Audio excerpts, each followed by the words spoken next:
Alright, the first book of the month is Batman the Cult. Now, this is, I think, one of the most underrated Batman stories of all time. This book is from my favorite era of Batman comics. It's the era from the 80s and, the early 90s, from the period where Vertigo was around. Like Legends of the Dark Knight and, the Killing Joke and all of those stories. The Loeb and Sale Batman collaborations. All of that is wonderful to me. And this today is the deluxe edition. So let me get under the cover right here.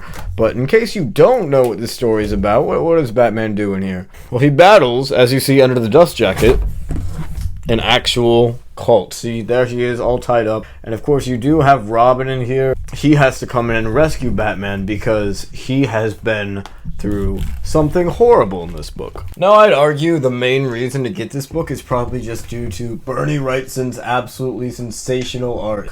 Although the writing is also excellent, as a lot of books were from this era. It was a perfect mix of writing and art, and just really great stuff all around. And Bernie Wrightson's art, I fell in love with when he did that Frankenstein book. This is a story about a really demonic cult in the sewers of New York that Batman tries to, conquer and overcome. But instead, they overcome him. In this book, they tie him up and Batman loses. And he not only loses in the battle, but he loses his sense of sanity. You get a lot of extras in the back. If you're looking for a story that makes you really think like there's no coming back, Batman the Cult is absolutely what you should be looking for. I really liked it, and I was surprised by, just how dark it got. This book really made him seem destroyed. And this double spread right here is probably my favorite piece of artwork in the entire series. This is just great Batman comics from that era I really love. The Cult is, filling up a major gap for me. This is a really important story. If I was ever going to do a reread, this one would absolutely be on there for me. So, yeah. The main reason, of course, I think, is the Bernie Wrightson artwork. But other than that, absolutely, there is tons of fun and horror to be found in here. That's actually a really good horror book that I hadn't really thought about when I made my, top 10 horror comics of all time video. This one probably would have been at least an honorable mention if I would have thought of it. But then again, I did already have a Batman book on there. And on the dust jacket, we have a quote. "The might we wield will serve the divine right. We are the tool which will exercise the will of God. We must wrest control of this city." And that's done, of course, by the leader of this cult and the person who Batman has to overcome in this. But what he's really overcoming isn't so much, the man who uttered that quote, but it's conquering his fear. His fear of being defeated, of his morals being compromised, of a world where his parents died being the world that everyone experiences. That's what he's scared of in this book. And because of the inherent darkness of Batman's character, the cult works sensationally well. But moving on. Alright. Now this one is the big one for me this month. The one I've been looking forward to for a very long time. And it is, of course, Moon Knight by Jed MacKay. This is probably my absolute favorite long-running Moon Knight run. It's sensational. The artwork in here is fantastic. That spine is killer as well. Now, Moon Knight, I feel, has always been a place for creators to try out their bold new visions for a character who, not a ton of people care about, but enough people are interested in that his series will roll back around, like every year, every few years, he'll have something. And with this run, I'm thinking maybe, Moon Knight stays around because this run did tremendously well and it's super good. Jed MacKay, I'll admit, is not a writer that is super on my radar until Moon Knight. Because this book is just amazing. It's super good. If you don't know anything about Moon Knight, you haven't watched the show, well, Moon Knight is a character who suffers from split personalities, from DID.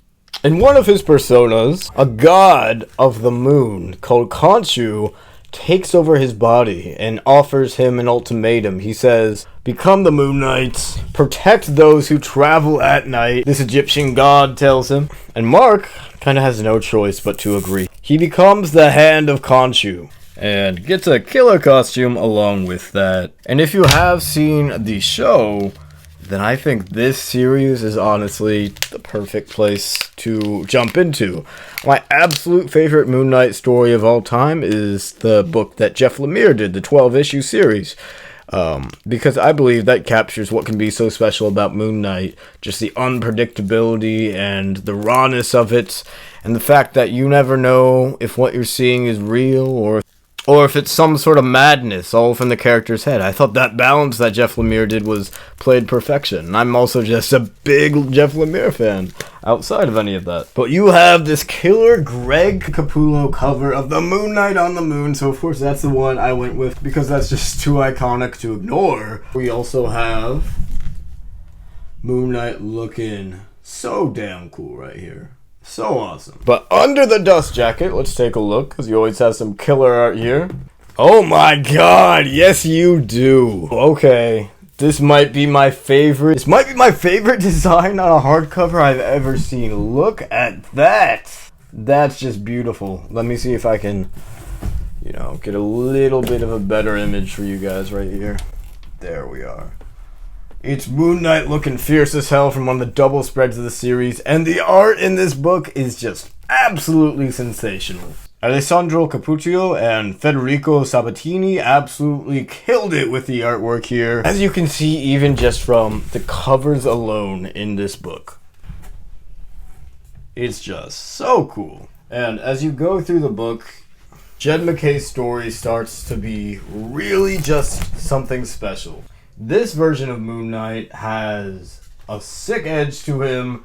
He's just, oh, there we go. That's the spread on the back matter there. But in this version, Moon Knight is in the guise of his Mr. Knight form. He's got a suit on. He's a businessman. He opened an office, a business called the Midnight Mission, where he helps people who travel in the night find their way home and grant them peace and safety, and that brings him into contact with some vampires, which, starting off already pretty interestingly. As you can see here, this is Moon Knight in his Midnight Mission, and the artwork here, as I mentioned, it's just absolutely killer. It is super good, man. For pure enjoyment, this is probably my favorite run on a superhero in a while, for like the last 5 years maybe. Though Donny Cates' Venom would probably overtake it. Jed MacKay's Moon Knight and Donny Cates' Venom are going at it for who can create the rawest action series with the most style ever, man. Because this book is just, it is so cool. Artwork in here, it's wonderful. It's got a bit of the anime edge to it, so if you've seen like Chainsaw Man or Bleach, it's got a lot of that style. And oh my god, look at that. Look at that piece of art right there. It's just cool as hell. If you read this book, you will fly through it pretty quickly, I'm imagining. Because, yeah, this book, that's what's just so cool about the art, man. Take a look at that. It's just every other page you'll find an image that's just sick as hell that you could use for like a wallpaper or something. If you couldn't tell, I really love this book. I'm not going to try to spoil a lot of it. Just come into it blind, read it, because it is pretty friendly to new readers. If you know stuff from Moon Knight before, you'll probably get a lot out of that as well, but it's not necessary to know anything really before going into this book. And you like all the characters, you fall in love with them. I think what really makes this book special is the style and the pacing, because you just fly through it. It really feels like you're in some of these moments because of how cutting edge the art feels and how stylish the writing is, and I really just can't say more than that. We're into the cover art of the book now, the extras, and some of this artwork here. Holy shit, it's gorgeous. Got the variant covers,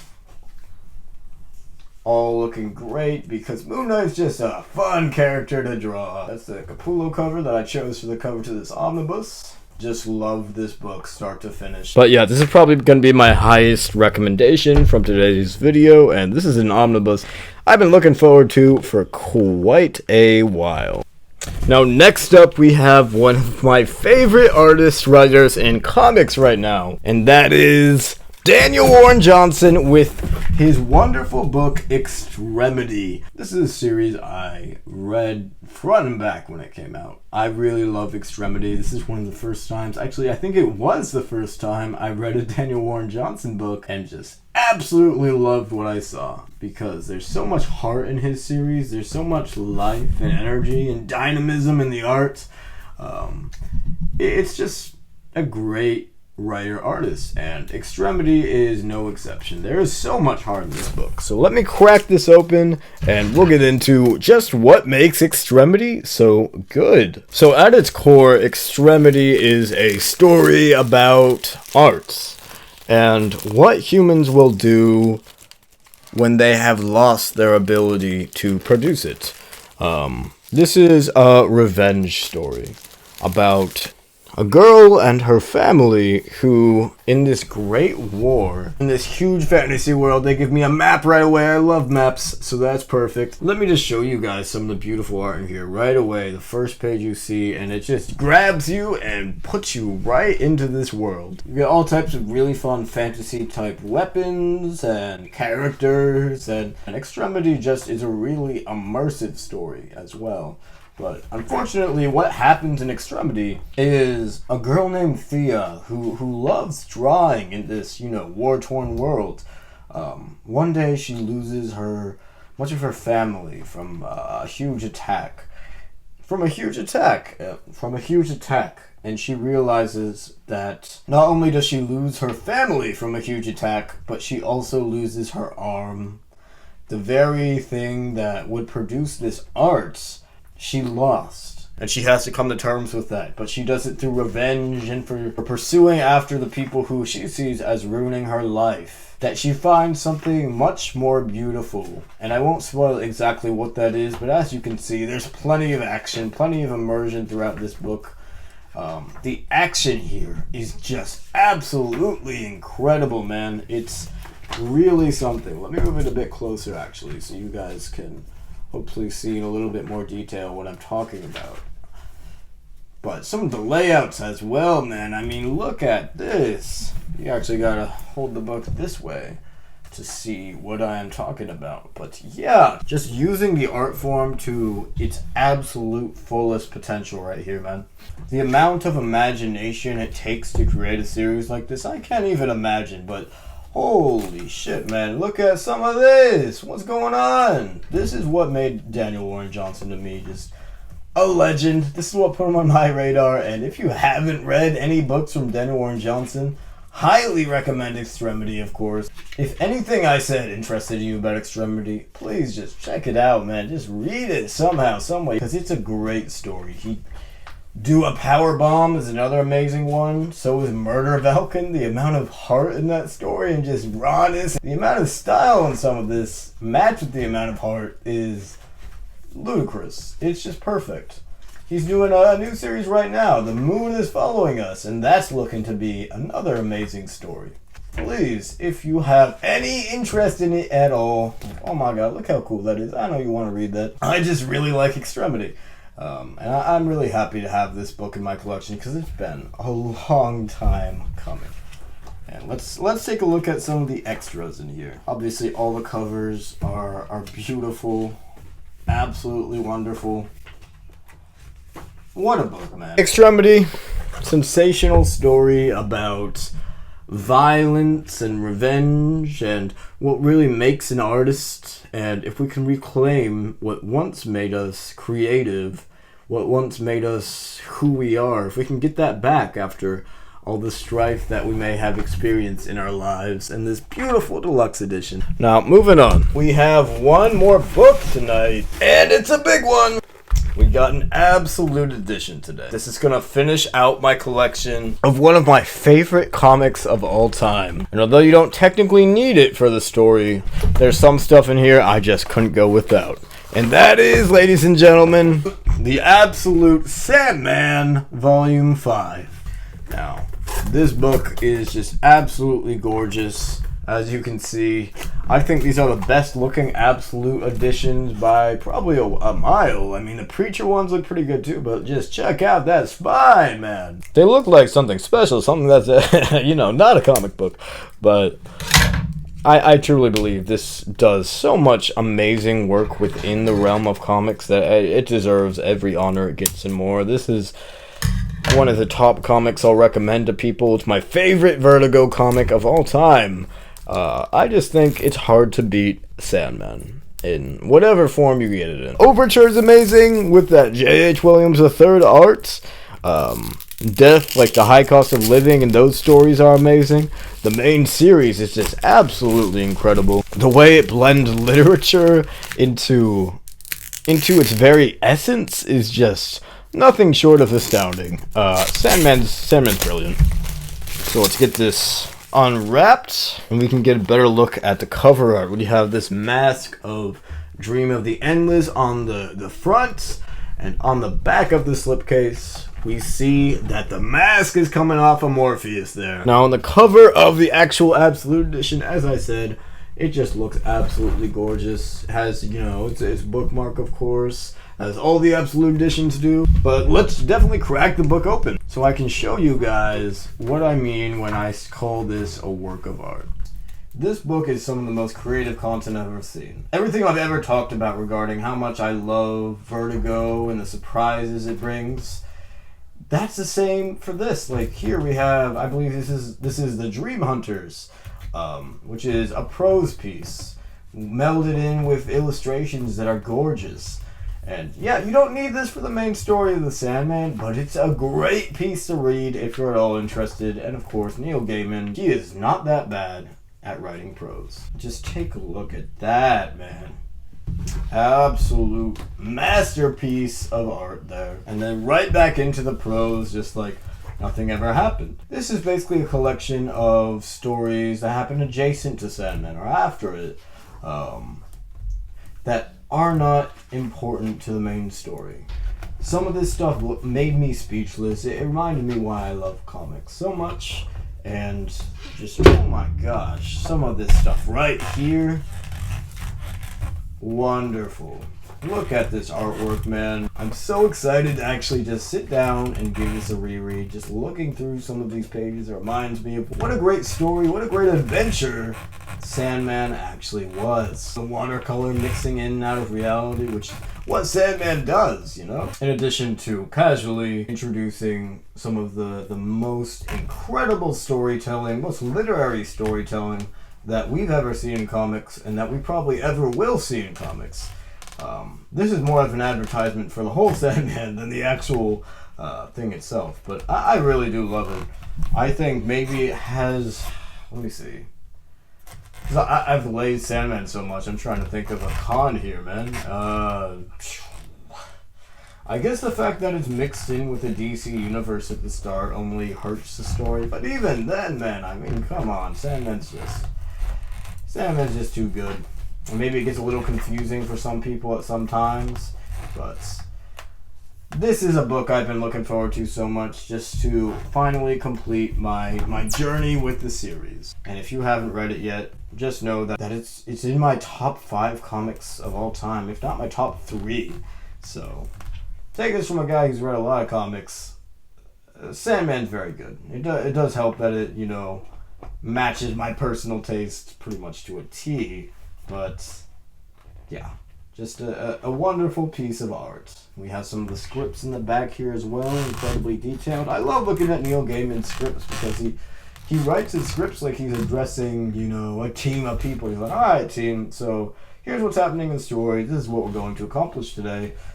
It's just really interesting to read different writers' approach to scripting, because there is no Bible for comic book scripts like there is for screenwriting. Just what an amazing book, man. I could have gone on for so much longer just talking about how much I love Sandman, but for the sake of brevity, I won't do that today. I won't do that to you guys. I trust in you that you, yes you viewer, will read Sandman and you will love it because it's great. It's great, alright? Man, what a stacked month this was for comics. These 4 books were just sensational releases. Even though Sandman's been out for quite some time, I somehow glossed over the fact that there even was a Absolute Sandman Volume 5 containing all those stories that I wanted but wasn't sure how to get. So, love that this exists. Love that I was able to get it for a good price, as I did with all these books. And, you know, just makes me so happy to be able to add these to the collection. But yeah, thank you guys for watching to the end, and hopefully the audio quality has improved, making this a little bit more engaging. So thank you for watching, and have a good night. See ya.